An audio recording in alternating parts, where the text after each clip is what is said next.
Good afternoon, everybody. It is exactly 1 o'clock. Welcome to Point View's December webinar. I'm Claire Toth. I'm the Vice President of Point View Wealth Management, and I head up the financial planning side of the business. And I'm Donna St.Amant, and I'm a portfolio manager here at Point View. Been here about 7 years. Okay. Before we get going, just a couple of reminders. At the bottom of your screen, you should see a Q&A button. If you've got any questions, please ask. We'll address as many of those as we can at the end. We've also got a little poll this afternoon that should be coming up about now, so we'd appreciate it if you'd answer it, and we'll review that when we're done. And just to note that this presentation will be recorded and up on our website after. And I believe that we're going to send a copy of this to everybody who's registered for the webinar. And so let's start with what we're going to cover, because nothing gets me in the holiday spirit like talking about financial planning and taxes. So we're going to quickly review the things you should be doing by the end of the year to get yourself in optimal position. We're going to look at what's the same for next year and a couple of differences. And then we'll spend some time looking at possible tax changes that may be coming up. What are the chances that they'll actually pass Congress? And if they do pass Congress, will they affect you in 2021? So over to you, Donna, to kick us off. Okay, great. Thanks, Claire. First, we have sort of a year-end to-do list. As Claire said, some things you should be thinking about as the year comes to a close. The first one is maximizing contributions to your retirement plan. So you can see in the chart here, we have a few different types of plans. The first 401k, 403b, 457 plans. The maximum contribution is $19,500 with a catch-up of $6,500 for those 50 and older. Then your personal IRAs, both traditional and Roth, $6,000 maximum contribution with a catch-up of $1,000. And then simple IRA, which is savings incentive match plan. This is an employer-sponsored plan. It's intended for small businesses with fewer than 100 employees. And the contribution there, $13,500 with a catch-up of $3,000. So if possible, you really want to try to take full advantage of the tax savings that's offered here by contributing the maximum amount. Spending down your FSA, you want to spend your flexible spending account down because you can carry over $500 of any funds that are remaining, but everything else that you don't use would be lost. You have many more options this year as the CARES Act has introduced new items that are allowed to be purchased with FSA funds. Many over-the-counter medications like pain relievers, cold meds, those type of things. There's a whole list. So if you have funds left over, stock up rather than losing any of that money. So as you look at your annual giving to charity, rather than giving cash, you can transfer appreciated stock to the charity and avoid paying capital gains taxes on that security. So look over your portfolio for highly appreciated assets, and these could be possible candidates for charitable donations. One adjustment this year, as part of the CARES Act, you may claim an additional $300 or $600 if you're filing jointly for charitable contributions outside of the standard deduction. So in past years, the standard deduction covers your charitable contribution, but for this year only, they're allowing this additional amount.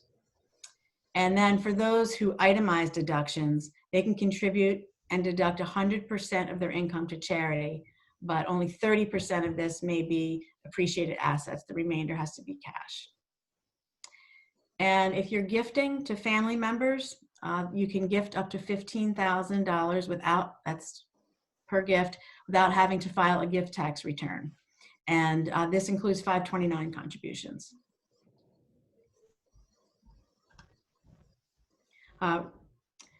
Rebalance your investments. Rebalancing can be done at any time of the year. It can be done monthly or quarterly, but at the very least, you want to rebalance once per year.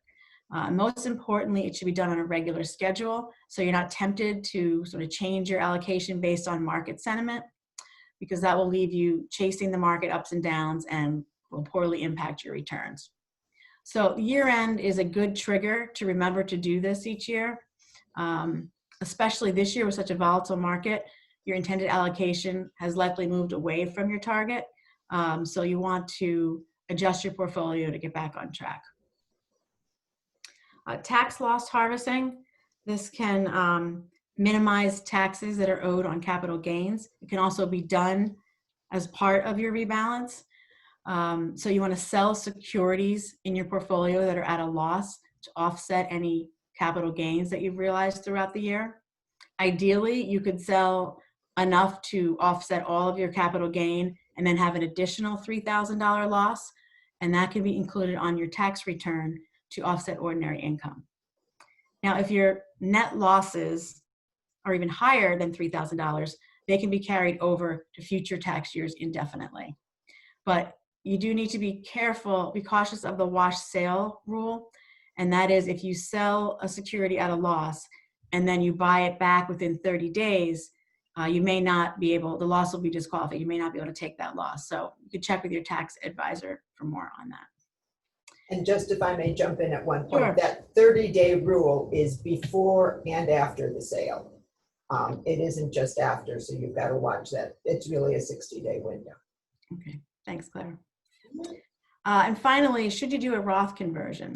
So if you convert a portion of your IRA to a Roth, taxes will be due on those funds. So you'd want to do this in a low income year. Typically, early retirees are in a good position to make a conversion. And in the chart here, we're showing you if you fall into the 12% tax bracket or lower, you don't have to pay dividends or capital gains taxes. So if you kind of work from the bottom up of the chart, the first column is married filing jointly. If you earn $105,000 or $107,000 for seniors, take the standard deduction, leaves you with a taxable amount, taxable income of $80,250. So here it would make sense to do the Roth conversion. But if you're above this tax bracket, doesn't mean that you necessarily should not. You just want to consider, other factors, most particularly, when is a good year to do the conversion, when will be a low income year. And another factor to consider is if you can pay the taxes due with money outside of the IRA, as opposed to dipping into the IRA to pay them. And this is because all things being equal, the money that stays, that's left in the Roth will earn a better return than money in a taxable account, simply because you're not paying taxes in the Roth. So something to consider, it's really best to have that money to pay the taxes, outside of the IRA.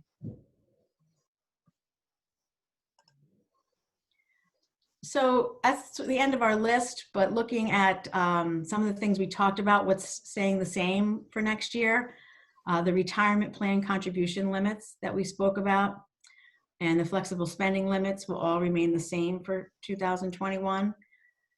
The flexible spending contribution limit remains at $2,750.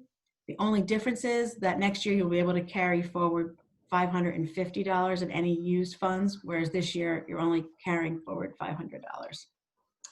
So these retirement plan contribution limits and gift tax exclusions are tied to inflation, and they're adjusted in increments of $500 and $1,000. You typically do see that from year to year, the small increase in these limits, but there hasn't been enough inflation this year to be adjusted, so these will all be staying the same in 2021. The gift exclusion, also the same. And then required minimum distributions. So the RMDs were waived this year. These are going to be put back in place in 2021.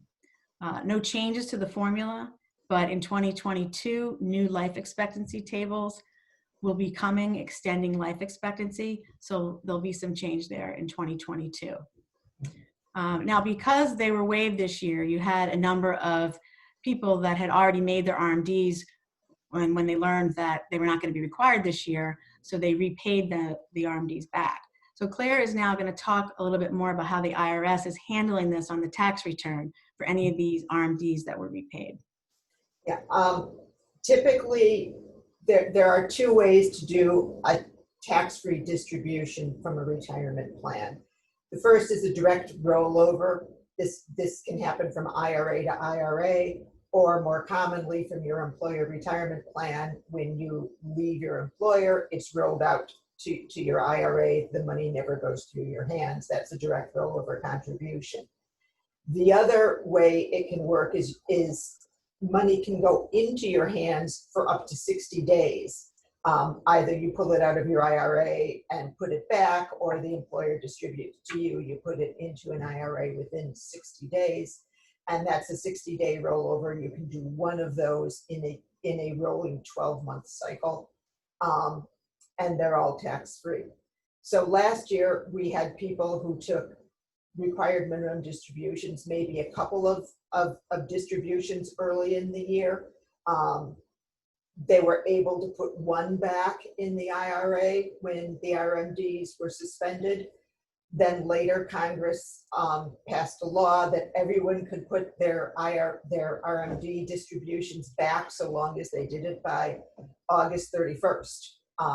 So in many cases, we had multiple distributions returned, and we had them returned in longer than 60 days. But for tax reporting purposes, the 1099-R that you receive from your IRA custodian is going to be coded as a 60-day rollover. That's going to carry on to your tax return. So although you'll report that there was a distribution, the taxable portion of it will be zero. And it will look familiar to anybody who's rolled out a 401k to an IRA or something along those lines. You should be getting all that documentation by mid-February. Okay, thank you. Okay, moving on to what has changed for next year. Social Security benefits are increasing 1.3%. However, Medicare Part B premiums are also increasing slightly. We see slight inflation adjustments to the tax brackets, about 1%. Meaning the income ranges will be adjusted slightly for each bracket. Social Security taxes will be withheld on a higher level of income. You'll see this adjustment in paychecks next year. So right now, taxes this year are being withheld on up to $142,800 of income. I'm sorry, taxes next year will be withheld on $142,800. That's higher than, so this year they were only on $137,300. So overall, that's a 3.7% increase. And there is another change pertaining to the itemized medical deduction. Previously, you were able to deduct medical expenses over 7.5% of your income, and this is being increased to 10%. So now we're going to go back to Claire to talk about a lot of the tax sort of proposals that are floating around out there and what that means for you. Okay, thank you. Particularly since the election was determined, a lot of people have been very concerned about tax proposals that Biden has put forward, how they might affect them, and when those proposals might be effective. And sort of big, broad, general terms, recall that the 2017 Tax Act slashed a lot of taxes as it worked its way through the system. It was particularly on higher income taxpayers. But all of those tax proposals are due to terminate at the end of 2025. So in 2026, we are scheduled to go back to the tax system the way it existed in 2017. So some of what Biden has proposed is accelerating that, not so much changing it. But we'll walk through broad categories of tax proposals that he's made. And the first is on marginal rates. Again, before 2018, the top marginal tax rate for the highest income was 39.6. The 2017 Tax Act reduced that down to 37%. It's supposed to go back up to 39.6 in 2026. Biden would increase it earlier. And that rate applies to ordinary income, earnings, business income, interest, taxable interest, that sort of thing. It does not apply to qualified dividends and capital gains. So if the rates went back up in 2021, it would affect single taxpayers whose taxable income was above $523,600, and married couples above $628,300. You can just tell that those are inflation-adjusted numbers. Biden also has some proposals out there for capital gains. Right now, capital gains and qualified dividends are taxed at a special low rate from 0 to 20%, depending on your tax bracket for ordinary income. And just across the board, the ACA surcharge of 3.8% applies to single taxpayers with income above $200,000 and married taxpayers with income above $250,000. So cranking that all in together, the top federal tax rate on capital gains is 23.8%. Biden's proposal would eliminate the special tax rate for qualified dividends and capital gains for taxpayers with income of $1 million or more. And for those taxpayers, coupled with increasing the top marginal rate, you'd effectively be doubling the tax rate on qualified dividends and capital gains. Biden's got a number of proposals that would affect business taxes. I'm just going to touch on a couple of them. The first is qualified business income. This applies to what are called pass-through businesses, where the business itself doesn't pay income taxes, the owners pay it directly. That would be an individual, partnership, LLC, S corporation. So if you've got a qualified business and you meet certain exception or certain criteria, then the owners can deduct 20% of that qualified business income from their taxes, which has been a really nice tax break for them. That deduction has not been available to professional service providers with incomes of $400,000 or more. So we're talking about lawyers, accountants, architects, those sorts of folks. Biden's proposal would be to extend that income limit to businesses across the board, to real estate management companies, manufacturing companies, import-export companies, just all of them. In the traditional corporate, he's got a proposal for the traditional corporation too, where the corporation itself pays the business. The 2017 Tax Act lowered the corporate business tax rate from 35% to 21%. So Biden would raise that to 28%. He would also require large corporations, those with financial statement income of at least $100 million, to pay a minimum tax of 15% on financial statement income. You'll often see in the newspapers that a company reported all kinds of earnings, but because of write-offs had a tax bill of 0. So what Biden is trying to do is to get those corporations to pay a minimum income tax.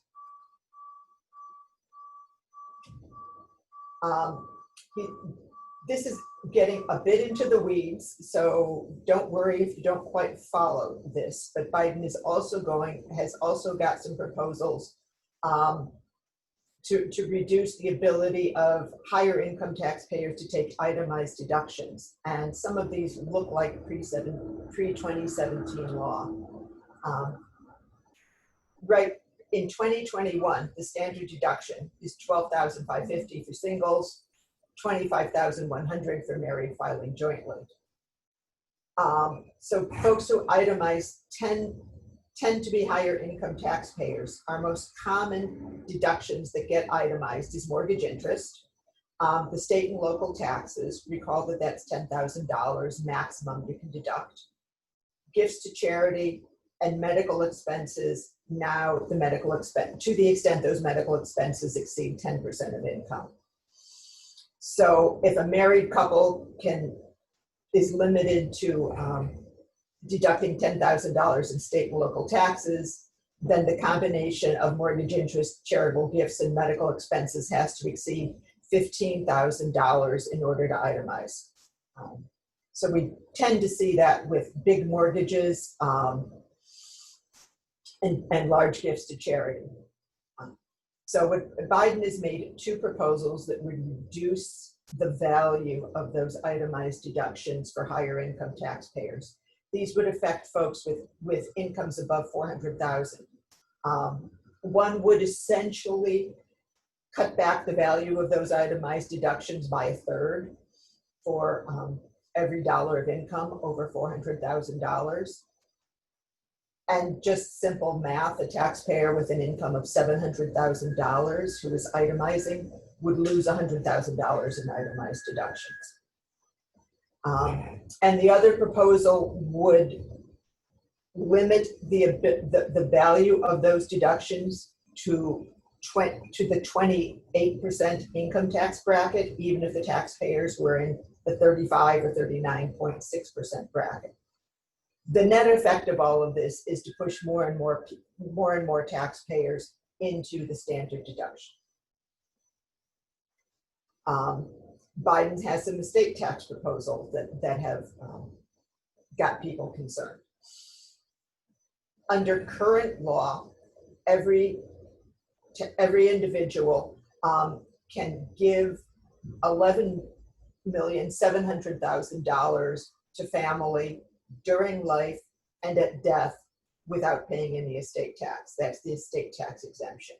And a married couple each gets that amount, so that a married couple is essentially sharing $23,400,000 of estate tax exemption. That exemption is due to be halved in 2026, but it's still a fairly hefty amount. Biden would lower the lifetime exemption to $3.5 million or $7 million for a married couple. Right now, to the extent your estate is worth more than the exemption, the federal estate tax on that amount is 40%.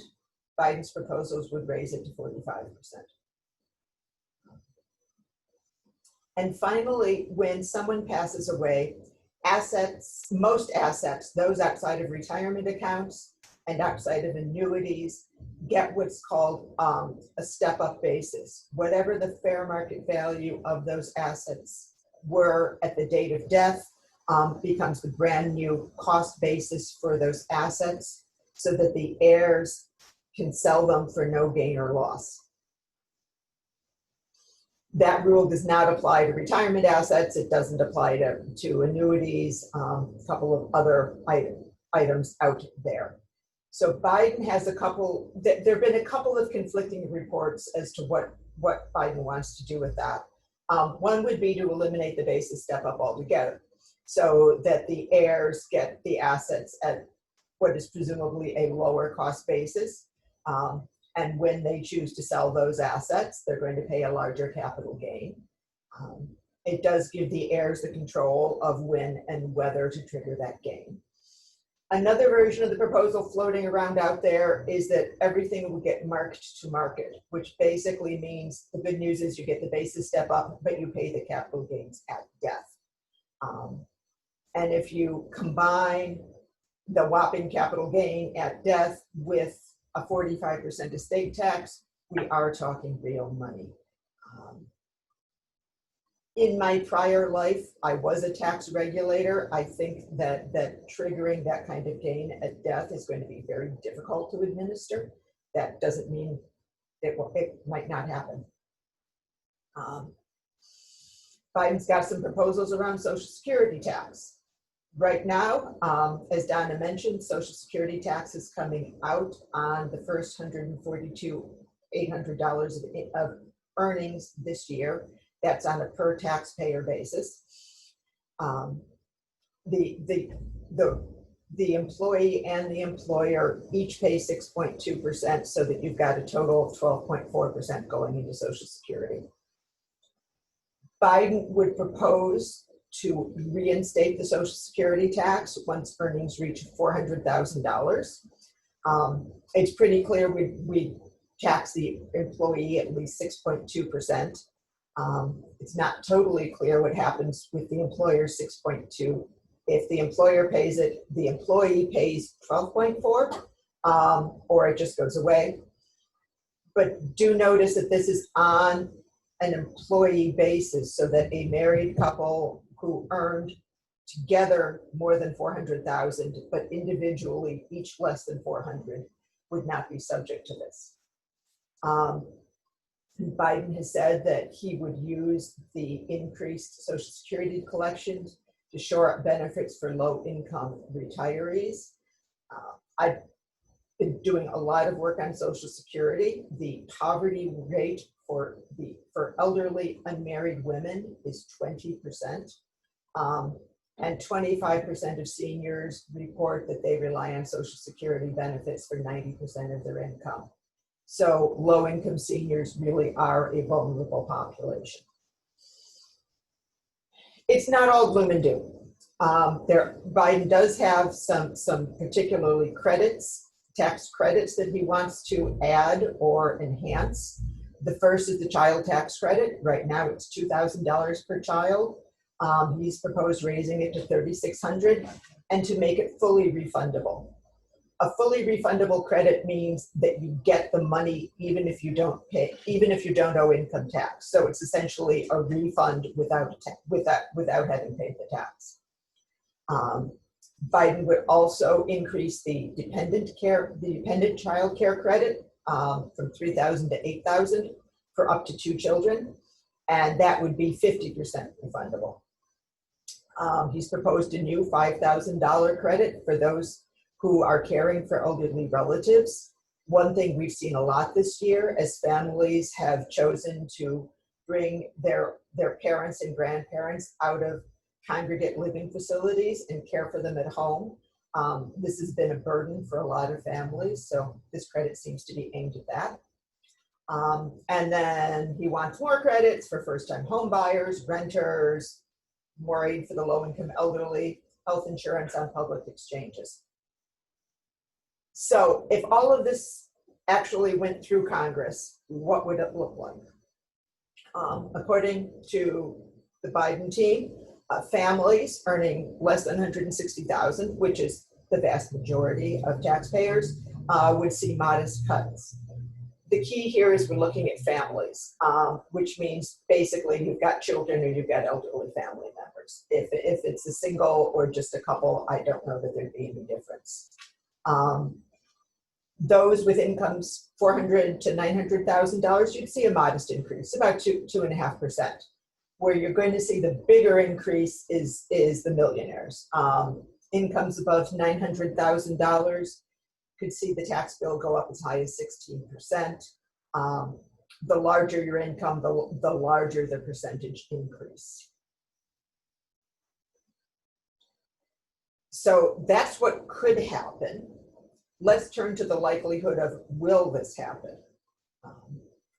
For President-elect Biden, his best case scenario is he's got a Senate that's 50-50 with Vice President-elect Harris as the tie-breaking vote in the Senate. So best case scenario, 51-50, maybe you talk a moderate Republican or two over to the other side of the aisle. However, there's a filibuster rule in the Senate, so you basically need 60 votes to pass legislation. Not likely, I guess it's possible. There is one annual exception to the filibuster rule, and that's the budget reconciliation bill. Congress has to pass a budget every year. So a lot of stuff gets added to that bill. That's the one to be looking at next year. What's going to happen with the budget reconciliation? And because of some legislative rules within Congress, changes to the Social Security tax cannot be added to the budget reconciliation bill. So we know that absent something with the filibuster rule, the Social Security changes are unlikely to go through. So let's assume that some of this, in fact, does pass. The next question is, when is it going to be effective? We've got a number of clients who've been very concerned about their tax rates doubling on January 1st. And I'm here to tell you that's not likely. For the most part, big tax bills, tax changes are prospective. Most often, the bill is effective in the following tax year. Again, the 2017 tax bill became effective in 2018. Sometimes changes are effective the day that the bill is passed, or some short-term prospective date. When we see retroactive taxes where they change the rule, backdate it, that tends to be very transactional, and it tends to be tax abuses. When you see the latest tax shelter make the front page of the Wall Street Journal, you can pretty much figure publication date is going to be the effective date of the tax legislation shutting it down. However, the Supreme Court has said that a retroactive tax law is not unconstitutional. So it is theoretically possible. And folks who are very concerned will occasionally say, look, in 1994, the Clinton Tax Act was passed and it had a retroactive effective date. And that's true. However, the 1994 tax bill was proposed and written and in existence in 1993. The tax world saw it coming down the road. There were no surprises. Further, for those of us who remember 1994, that was the year of Newt Gingrich, the Republican Revolution. The Democrats lost control of both houses of Congress. And although a retroactive tax bill was not the sole reason that happened, it was certainly in the political rhetoric that year. I find it very difficult to believe that a Democratic president with a really closely divided Congress wants to go down that road again. Again, nothing is impossible, but I would not worry about what's happening to my tax bill in 2021. And with all that said, that's not the only proposed tax legislation out there, so it's back to Donna. Yeah, one last item to mention, the Secure Act 2 legislation that was just proposed that would raise the age for required minimum distributions to 75 from its current 72. And it would eliminate RMDs altogether for those with less than 100,000 in retirement plans. This seems that it would overwhelmingly benefit those with higher incomes, those families that don't really need to take the RMD. And another thing to think about is that, retirement plans that are inherited by a non-spouse, so say by children, for example, must be fully withdrawn in 10 years from the death. So families may need to balance the relative tax burden there between the older and younger generations. If these payments are pushed back a few years, more could be left to the children. So just kind of, again, not passed, but some things to think about that could be coming. And that should give us enough to get us through December. We want to thank you for your time. Remind you quickly that we still have that poll. If you haven't answered it yet, and we've got a bunch of questions. So let's kick this off. What are the chances that the required minimum distributions for IRAs will be canceled for 2021 like they were for 2020? What do you think, Donna? Who knows? I guess it depends on, how the economy progresses next year. We have a lot kind of waiting right now. The vaccine's about to be rolled out. This stimulus bill, trying to get that passed. So I think we need to see kind of where we are as we start really get into next year. It's a possibility, I guess. Well, yeah, at this point, the government's is scheduled to close on Friday, and there are 3 different versions of the stimulus bill. So if we can get through that, maybe we can turn to RMDs. Another question is, can we go over the requirements to be able to contribute to an individual IRA or a Roth? And first off, the basic requirement to contribute is that you have to have earned income, which means you have to have a job. There are some funky rules around alimony, whether that counts, because those rules changed in 2018. So right now, certain kinds of alimony count, but not all. So let's just start with earnings. You have to be under the age of, I want to say 70 and a half. That could have gone up to 72. But essentially, you're not required to take distributions from your IRA or your Roth. So those are the base rules. Anybody with earned income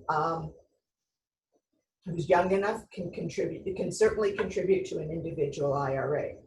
Whether that contribution is deductible depends on whether you have an employer retirement plan for which that you can join, or if you do have an employer retirement plan, what your other income is. And there's a bunch of rules that are much easier to go over offline if you've got additional questions. Roth IRA also are subject to income limits, and I should know them off the top of my head. I don't. It's sort of the mid 100s for singles and the upper 100s for married filing jointly. Finally, anyone, regardless of income, retirement status, or age, can convert dollars from an individual IRA to a Roth. The dollars that have not previously been taxed, and that's almost always all of them, are taxed at the time of conversion.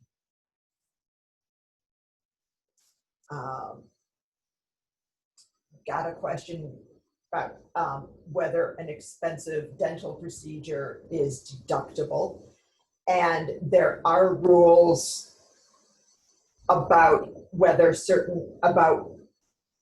cosmetic procedures are deductible as medical expenses versus medical expenses. I mean, versus the sort of stuff that medical insurance covers. And that's kind of an easy way to think about it. If it's something that is potentially covered by insurance, even if it's not insured, then it is typically eligible to be deducted as a medical expense. But if it's teeth whitening, or I don't know what the dental equivalent of Botox is, those are considered cosmetics and are not deductible. If it is part of the, if it is considered a medical deduction, it would be subject to that 10%. It would have to be over 10% of your income. For next year and 7.5% for this year. It's a bit of gallows humor, but among the tax world, we've always figured that you get to deduct your medical expenses the year you pass away. And then a question that I think we essentially just answered. If you have just pension, Social Security, and investment income, can you contribute to an IRA? And the answer is no, you do need earned income. And you may be past the age where you're able to contribute to an IRA. And we should have a poll. Let's see. There are our poll answers. Do we think that our taxes are going to rise in 2021?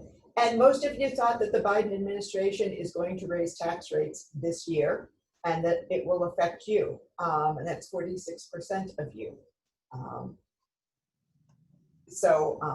I'm happy to tell you I disagree with you all, and I think I'm right, but let's reconvene in a year.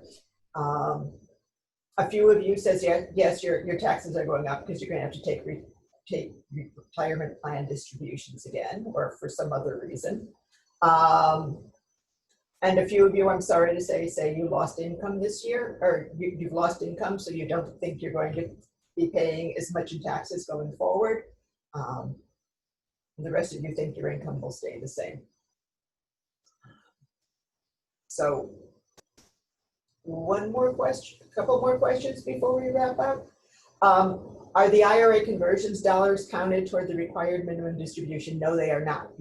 Good question. You have to take your required minimum distribution. And then any conversion from a regular IRA to a Roth IRA is on top of that. If you don't need that required minimum distribution and really prefer not to pay taxes on it, then I recommend giving it to charity, which remains a viable option. And then somebody else asked that the $300 charitable deduction is in addition to the standard deduction. Donna, that's yours. Right, yes, it is this year. It is in addition to the standard deduction. It is per person, so married filing jointly would be 600. So I say here, married filing jointly seniors. So yes, that is correct. Agreed, Claire? Yes, that it's essentially it is layered on top of the standard deduction, so that a senior couple who gives $600 in cash to charity this year essentially get to deduct $28,000. That sounds like really good planning.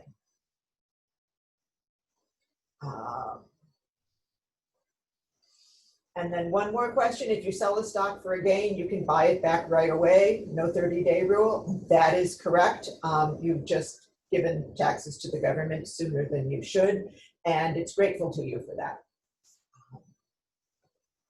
So with that, we do want to thank you for your time. We enjoy these. If you've got additional questions, please ask them.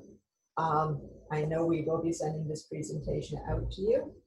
And we love hearing from our clients, our friends. You give us great ideas. You keep us on your toes. So happy holidays and keep up the good work. Thank you.